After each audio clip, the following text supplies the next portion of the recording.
गरीब school student की लंबी गर्दन। प्रीति बेटा उठ जाओ, तुम्हारे स्कूल जाने का समय हो गया है। नहीं माँ, मैं स्कूल नहीं जाऊंगी। क्यों बेटा? मेरी गुड़िया रानी को तो स्कूल जाना बहुत पसंद है। तो आज भी स्कूल क्यों नहीं जाना चाहती? माँ पापा, स्कूल में हर कोई मेरी छोटी गर्दन का मजाक उड़ाता है और सब मुझे बिना गर्दन वाली कहकर चिढ़ाते हैं। प्रीति बेटा, कुछ लोगों का तो काम ही होता है दूसरे लोगों को परेशान करना, लेकिन इसका मतलब ये नहीं कि आप हार मान जाओ। तुम्हारी माँ बिल्कुल ठीक कह रही हैं। और मेरी गुड़िया रानी को तो पढ़ लिख कर बड़ी ऑफिसर बनना था ना। अगर मेरी गुड़िया रानी स्कूल नहीं जाएगी तो वो अफसर कैसे बनेगी? हाँ। हेमा रमन प्रीति के आंसू साफ करते हैं, जिसके बाद प्रीति स्कूल के लिए रेडी होती है और रोज की तरह रमन अपनी साइकिल पर प्रीति को स्कूल छोड़ने जाता है। प्रीति जैसे ही अपनी क्लास में जाती है, देखो देखो, हमारी क्लास की छोटी गर्दन वाली आ गई। ए छोटी गर्दन वाली, तूने आज भी अपनी यही पुरानी फटी हुई यूनिफॉर्म ही पहनी है? मेरे माँ पापा के पास इतने पैसे नहीं है कि वो मुझे नई यूनिफॉर्म दिला सके। अगर यूनिफॉर्म खरीदने की औकात नहीं है तो तू इस स्कूल में क्या कर रही है? इतना कहकर शेफाली और मयंक मिलकर बेचारी प्रीति का बैग छीनकर उसे क्लास में रखी अलमारी के ऊपर फेंक देते हैं। ये तुम लोगों ने क्या किया? मेरा बैग इतनी ऊपर क्यों फेंक दिया? अब मैं पढ़ाई कैसे करूंगी? अगर इतना ही पढ़ाई करने का शौक है तो खुद जाकर अलमारी से उतार ले। लेकिन मैं तो ये भूल ही गया, तेरी तो गर्दन ही नहीं है, अपना बैग तू देखेगी कैसे? क्लास के सभी बच्चे प्रीति की छोटी गर्दन का मजाक उड़ाते हुए उस पर हंसने लगते हैं। प्रीति के क्लासमेट के साथ साथ प्रीति की क्लास टीचर श्रुति का भी प्रीति के लिए बर्ताव बिल्कुल भी अच्छा नहीं था। स्टूडेंट्स, सबने लिख लिया? अब मैं इसे इरेज करने जा रही हूँ। 2 मिनट टीचर, मैंने अभी नहीं लिखा है। मुझे बोर्ड पर ऐसे लिखे हुए पूरे 10 मिनट हो चुके हैं और तूने अभी तक इसे लिखा ही नहीं। क्लास में बैठे बैठे तू इतनी देर से कर क्या रही है? टीचर, आपने मुझे इन सभी स्टूडेंट्स के पीछे बिठाया है, इसलिए मुझे ठीक से ब्लैक बोर्ड दिखाई नहीं देता। तो तू क्या चाहती है, मैं तुझे यहाँ फ्रंट बेंच पर बिठाऊं ताकि तेरी छोटी गर्दन को देख देख कर मेरा मूड खराब हो जाए? न जाने स्कूल वाले भी कैसे कैसे गरीब और बेकार बच्चों को एडमिशन दे देते हैं। टीचर, अगर मेरी छोटी गर्दन है और मैं गरीब हूँ तो इसमें मेरी क्या गलती है? मैं भी तो इन सभी स्टूडेंट्स की तरह आपकी स्टूडेंट हूँ। तो अब तू मुझसे जुबान लड़ाएगी?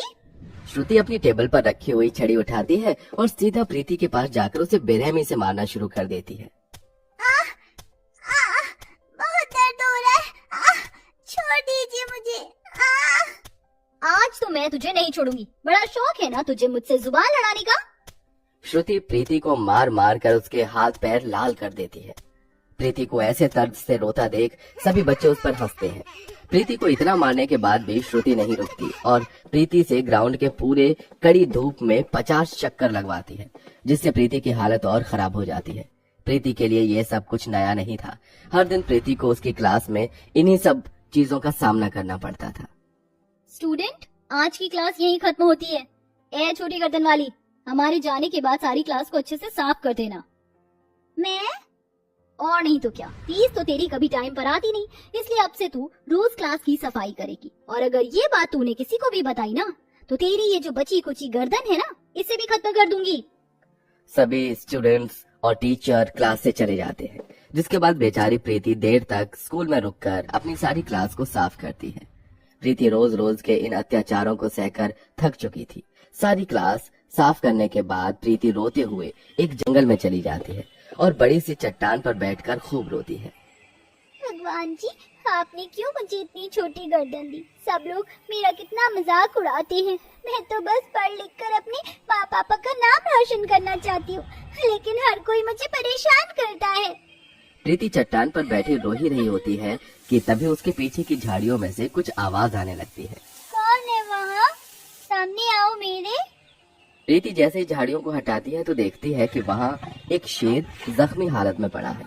शेर का एक पंजा शिकारी के बिछाए हुए जाल में फंस गया है, जिससे शेर के पंजे से काफी खून निकल रहा है। ये सब देख प्रीति बहुत डर जाती है। शेर, भागो यहाँ से। मुझे ऐसी हालत में छोड़कर मत जाओ। ये शेर बोल सकता हाँ, मैं बोल सकता हूँ। मेरी मदद करो और मेरा हाथ इस जाल से बाहर निकालो। प्रीति को शेर से डर तो काफी लग रहा था, लेकिन उसे इतनी तकलीफ में देख प्रीति अपने डर पर काबू रखती है और जाकर उस शेर का हाथ उस पिंजरे से निकाल देती है और देखते ही देखते शेर का जख्म अपने आप भर जाता है। ये क्या, तुम्हारे जख्म अपने आप कैसे ठीक हो गए? क्योंकि मैं एक जादुई शेर हूँ। तुमसे पहले यहाँ से कई लोग गुजरे, लेकिन किसी ने भी मेरी मदद नहीं की। तुमने इतनी छोटी होकर भी मेरी मदद की, इसलिए अब मैं तुम्हारी मदद करना चाहता हूँ। बताओ, तुम्हें क्या परेशानी है? शेर के पूछने पर प्रीति उसे अपने ऊपर हुए सारे अत्याचारों के बारे में बताती है। बस इतने से बात? हाँ? मैं अभी तुम्हारी इस परेशानी को हल कर देता हूँ। शेर के अंदर से एक सुनहरी चमकदार रोशनी निकलती है जो सीधा प्रीति के ऊपर जा गिरती है। अब तुम्हारी ये गर्दन कोई मामूली गर्दन नहीं, बल्कि एक जादुई गर्दन हो चुकी है। तुम जब चाहो अपनी गर्दन को बोलकर इसे लंबा कर सकती हो और छोटा भी। अब तुम्हारा कोई भी मजाक नहीं उड़ाएगा। उस शेर की बात सुन प्रीति बहुत ज्यादा खुश होती है और अगले दिन प्रीति जैसे ही स्कूल जाती है। बच्चों, सबने पूरा लिख लिया है ना? Yes teacher. ये इसने इतनी पीछे बैठकर कैसे लिख लिया? श्रुति जैसे ही पीछे मुड़कर देखती है तो उसकी आंखें फटी की फटी रह जाती हैं।